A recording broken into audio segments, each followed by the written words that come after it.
Welcome back to the Deep Dive. Today we're looking at someone whose career is, well, it's just fascinatingly weird, isn't it? Mary Lynn Rajskub. Actress, comedian. She's somehow managed to be this key figure in like one of the biggest network thrillers ever. Right, 24. And at the exact same time, she's like the undisputed queen of really niche, super awkward, almost painfully funny cult comedy. It's a genuine occupational paradox. I mean, her career path, it's almost like a roadmap for how you navigate modern media. Yeah. You've got this incredibly wide cultural footprint. It stretches all the way from, super high stakes, edge of your seat network drama, straight into the most surreal, most celebrated corners of alt comedy. It's wild. So our mission today is basically to try and make sense of this, synthesize this huge kind of contradictory body of work. Yeah. We're going to go from her, earliest days, art school, gritty stand-up, Right. all the way up to her recent memoir, Famish. We really want to understand the sort of physics of it.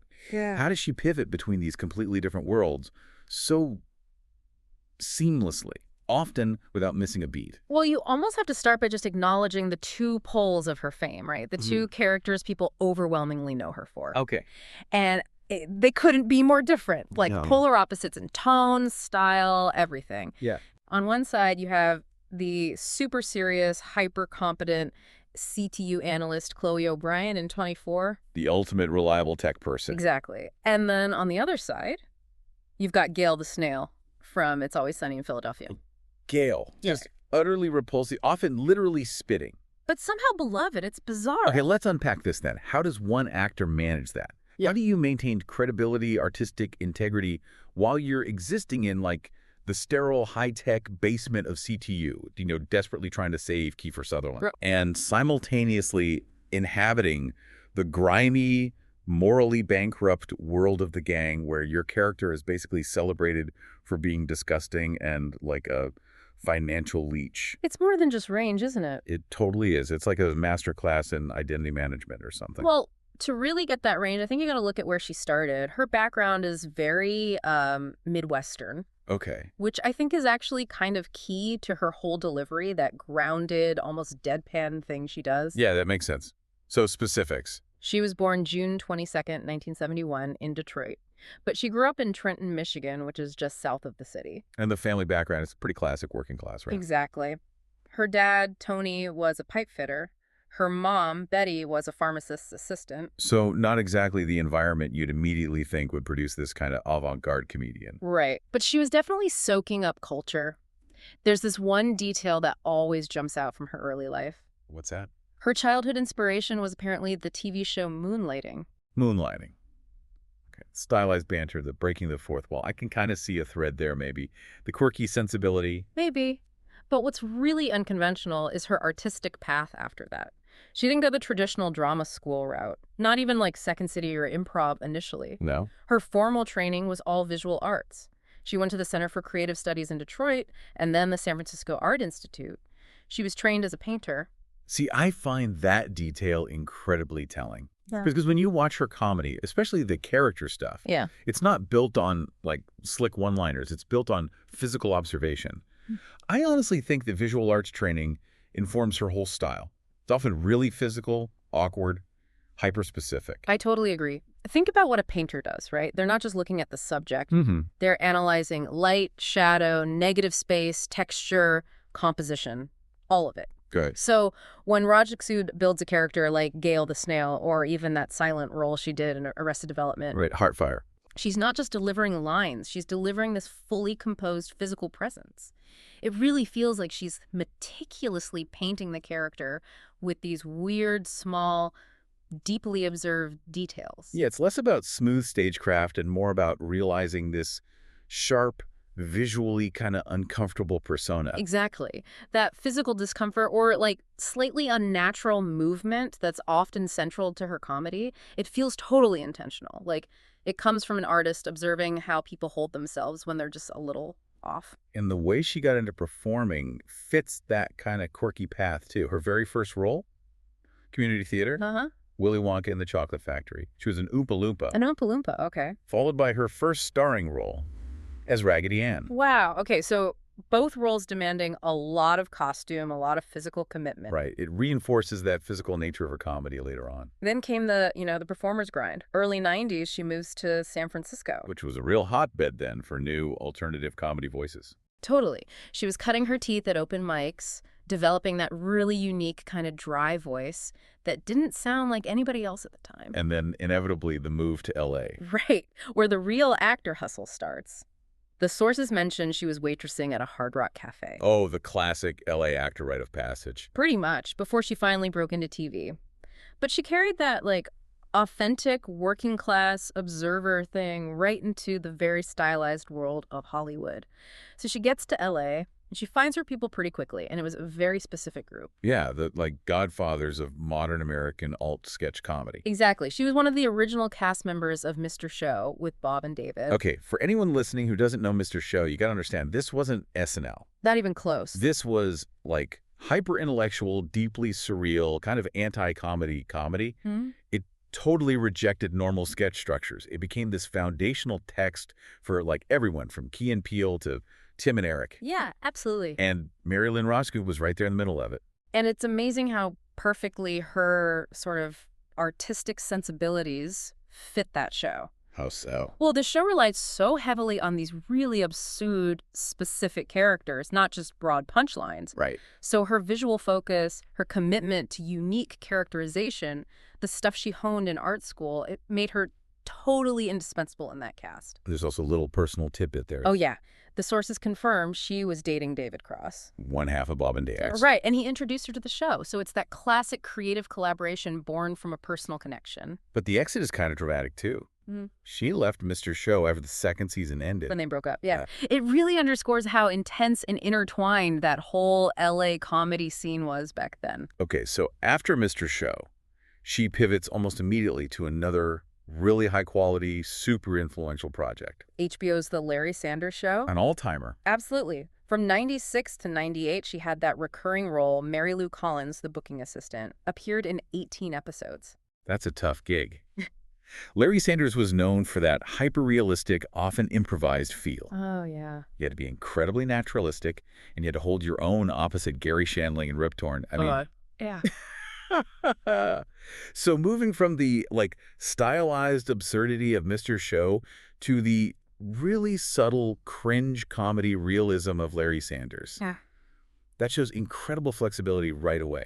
Impressive comedic timing. And she kept that network TV presence going, too. She landed a recurring, semi-regular role on Veronica's Closet. Right, as Chloe, appeared in 15 episodes of that. Now, Veronica's Closet, definitely more conventional than her HBO stuff. For sure. But it kept her visible on mainstream TV while she was still kind of building that niche reputation. And it wasn't just traditional TV either. Her knack for popping up in different cultural spots really set the stage for her later genre hopping. Yeah, like music videos. This was the era when music videos were basically mini-movies, highly regarded. And she was in some classics. You got to mention Weezer's The Good Life. Yes, and Beck's The New Pollution. Totally. These weren't just generic pop videos. They were stylized, a little quirky, real cultural markers of the mid to late 90s. She did stuff for Sheryl Crow later, too, right? Yeah. Yeah. And aligning herself with artists like Weezer and Beck, who had their own distinctive kind of oddball cultural thing going on. Right. That was really key in cementing her status as this alternative comic actor. And her early film cameos did the same thing.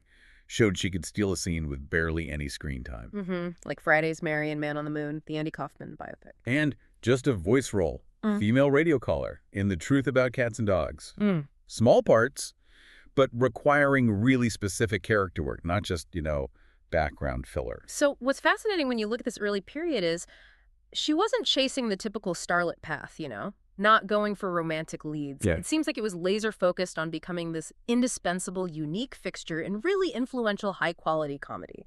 Whether it was the brainy sketch stuff of Mr. Show, the subtle realism of Larry Sanders, or even just the visual vibe of a Beck video. She built this whole professional identity based on being the intensely specific, slightly awkward, but deeply reliable supporting player. Exactly. Which, ironically, set her up perfectly for the huge mainstream role that would completely redefine her fame. And that, of course, brings us to the role that basically defined a decade for her and shot her into, global recognition. CTU systems analyst Chloe O'Brien. On 24. Yeah.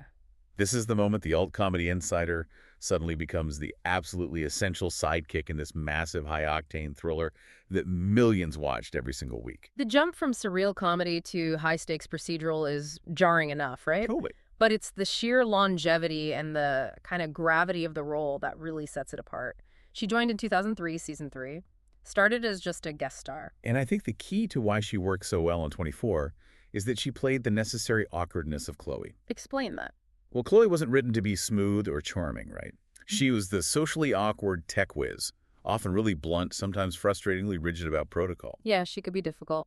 But absolutely indispensable. She was the only person Jack Bauer could ultimately rely on when everything else was failing.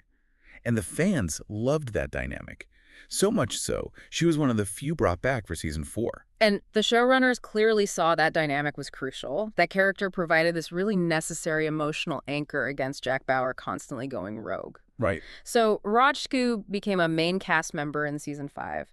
And by the time the original run ended after 8 seasons, she was the lead female, second billing, only to Kiefer Sutherland himself. That rise is just staggering, especially on a show like 24 where characters drop like flies. Seriously. And think about the pressure of delivering that dialogue, all that tech jargon about server farms, firewalls, data packets.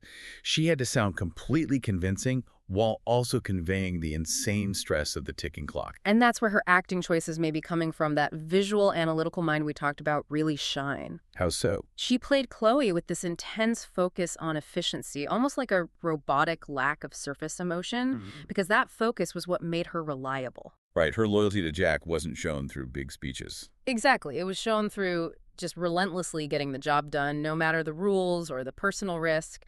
She channeled her fear and empathy into, like, frantic typing and systems analysis, not big dramatic breakdowns. And it paid off culturally in a huge way. Yeah. She actually got to say the very last words of the original series in the season 8 finale. That's massive. It shows how central her character and her performance had become to the whole show's identity. And the story didn't even end there. The legacy kept going. Right. She came back for the limited series in 2014-24. Live Another Day, all 12 episodes. Which basically cemented Chloe as the longest-running, most essential supporting character in the entire 24 universe. Her being there was just non-negotiable for the fans. And the ultimate pop culture seal of approval. Ah, yes. The Simpsons. Appearing on The Simpsons. In that 2007 episode, 24 Minutes, she and Kiefer Sutherland voiced their characters in the parody. Once you're parodied on The Simpsons, you know you've saturated the culture. Absolutely. And we should mention the critical recognition, too, even if it wasn't individual acting awards. Okay. She got nominated twice for a Screen Actors Guild Award 2005 and 2007 as part of the Ensemble for Outstanding Performance in a Drama Series. Her presence was absolutely vital to that ensemble's success and its dramatic weight. So here's where it gets really interesting for me. She spends almost a decade tied to this incredibly intense, serious, globally famous role. Right. And yet at the same time, she's actively cultivating and taking on some of the weirdest, most specific, and often downright repulsive comedic roles you can imagine. Yeah. This period just shows the incredible artistic freedom that a massive hit like 24 can actually buy you. That really is the core paradox, isn't it? Being Chloe O'Brien didn't box her in. If anything, it seemed to, like, liberate her. Yeah, it feels that way. She actively went after high-quality indie films and dramatic roles that were the complete opposite of the CTU basement. Okay, like what? Give us some examples. Well, look at the films she was choosing then. She pops up in some really acclaimed, auteur-driven stuff, like Punch Drunk Love. Paul Thomas Anderson. Very stylized. Exactly. And she had a role in that really powerful, tough indie drama, Mysterious Skin. She played Evelyn Friesen. Okay, Mysterious Skin requires some serious dramatic commitment.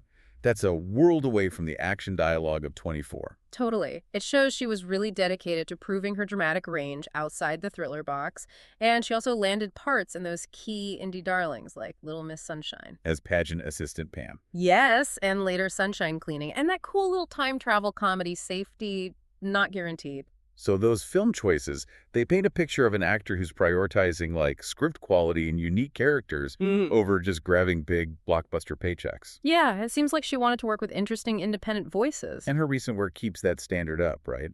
Still choosing interesting dramatic roles. Definitely. She was in the sci-fi movie The Tomorrow War as Nora, showing she can still handle genre stuff. And crucially, She took that 4-episode dramatic part in The Dropout on Hulu. Which is huge. Yeah, playing Lorraine Fuse, William H. Macy's character's wife.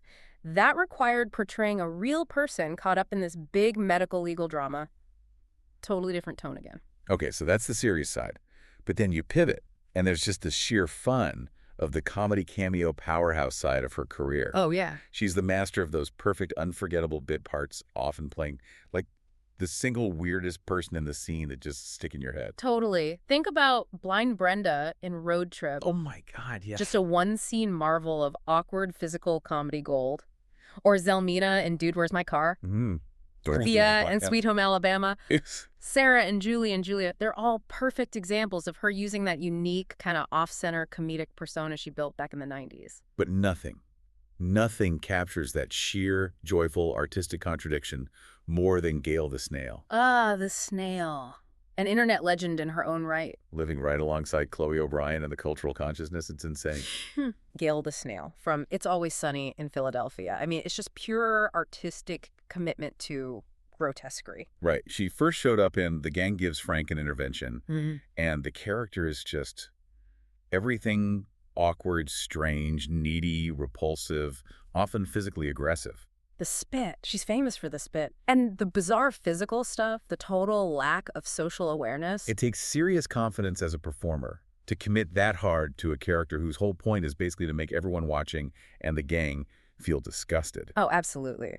And when you compare the, tight, controlled, intense posture of Chloe O'Brien, hands always ready over the keyboard, back straight, with the kind of slouched, aggressive, perpetually sticky posture of Gail the Snail, you see the incredible physical transformation. She's using those visual observation tools from art school to create this utterly repellent physical composition. It's brilliant, in a horrifying way. And she clearly loved it because she kept coming back. Reprised the role multiple times, the 9th season finale, season 13's The Gang Beats Boggs, Ladies reboot. Which was fantastic. Yeah. So that enduring presence means she successfully anchored 2 major culturally defining TV roles that could not possibly be further apart on the spectrum of tone and style.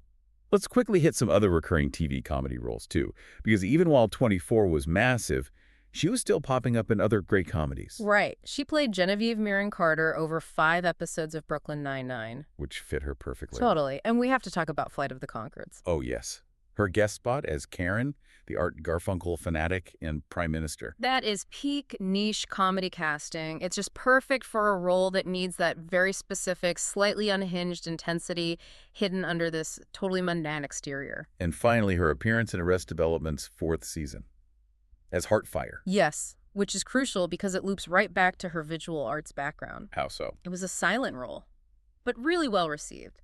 And Rajskub herself described Heartfire as a character who speaks from the heart but doesn't use any words. Wow.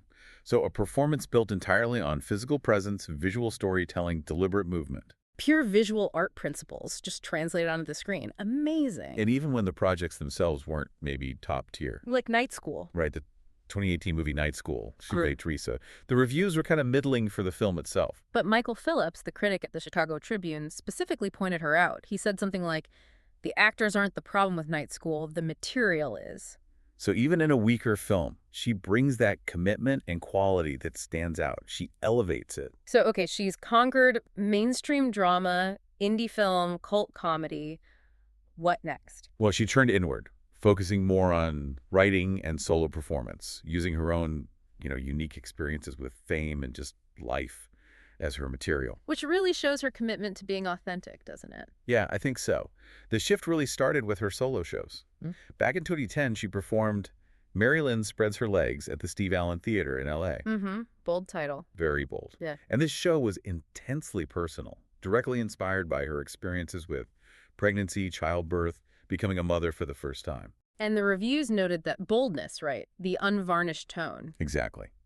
F. Kathleen Foley at the LA Times wrote that the cheerfully vulgar title sums up the overall tone, which is often breezily obscene. Okay, so that confirms she's still committed to this really bold, unfiltered style, which is so fundamentally different from the kind of reserved, professional vibe of Chloe O'Brien. Completely. She uses the stage to just fully embrace the chaos and messiness of life that her mainstream roles rarely let her touch. And she took that very personal style international. In 2016, she did the Edinburgh Fringe Festival with a show called 24 Hours with Mary Lynn Rajskub. Right, and that one dealt more directly with that clash-juggling domestic life with the absurdity of being this specific kind of famous. The recognizable but still sort of niche celebrity, balancing family with trying to do your own independent stuff. Yeah, and she was doing more traditional stand-up, too, like appearing on John Oliver's New York stand-up show back in 2010. And beyond the stage, she was actually pretty early in the digital content game, right? Recognizing the power of making her own stuff. Totally. Yeah. In 2011, she had that web series Dickie on My Damn Channel, and it was apparently one of their most successful series. And Dickie is another great example of her tapping into those Midwestern roots and her art background. How so? The character, this 40-year-old woman living at home, obsessed with making crafts and taking her art super seriously. It feels clearly based on really specific observations of people she grew up around in Michigan. It's like the visual artist creating a character study of someone on the fringes. And she was involved in early podcasting, too, hosting Kickin' It Mary Lynn style on the Nerdist Network. Right. Just further proof she knew how to connect directly with those niche audiences outside the usual network structures. So all this creative output, Yeah. the solo shows, the web series, the stand-up, it feels like it all kind of led to her written work. Her book, yeah. In 2022, she released her first book, Famish, My Life at the Edge of Stardom. And that title, Famish, it's just perfect, isn't it? It sums up her whole career. Absolutely. It addresses that really unique situation of being instantly recognizable everywhere. Like, you can't go through an airport without someone yelling Chloe at her. Right. But not fitting that conventional A-list superstar mold. It means having the creative freedom of an artist without maybe the suffocating pressure of being like a Tom Cruise level celebrity. And that specific balance clearly still resonates. Her appearance just last year, 2023, on Celebrity Wheel of Fortune. Oh, yeah, that went viral, didn't it? Totally. An official clip of her and Paul Scheer just goofing around got over 2 million views on TikTok.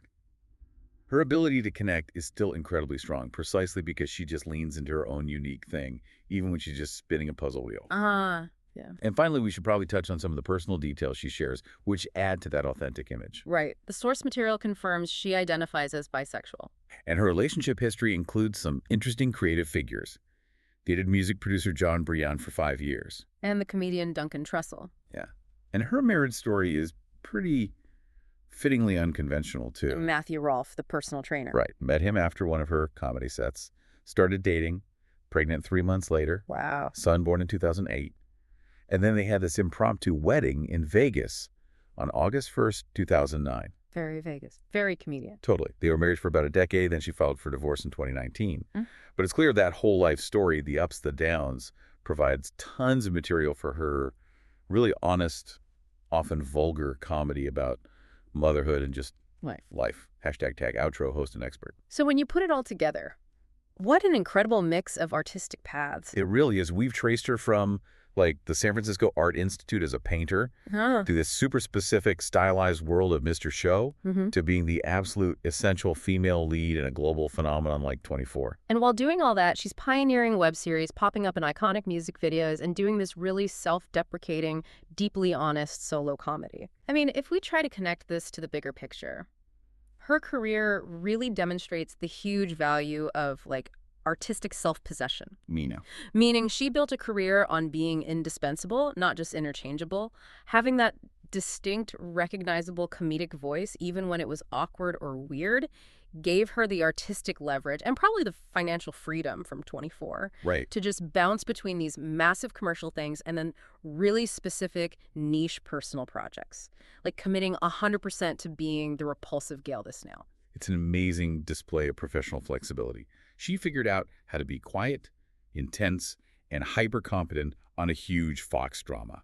Yeah. And then turn around and be loud, disturbing, and gloriously incompetent on a cult FX show. And achieving that kind of longevity by holding onto your artistic integrity across such wildly different scales of fame, that's really rare. It feels like she took the structure and the safety net of mainstream success and used it to fuel her more experimental, more personal, often much more awkward artistic impulses. So what does this all mean? I guess it means embracing your quirks, your unique perspective, even if it's visually awkward, can lead to this really unexpected cultural staying power.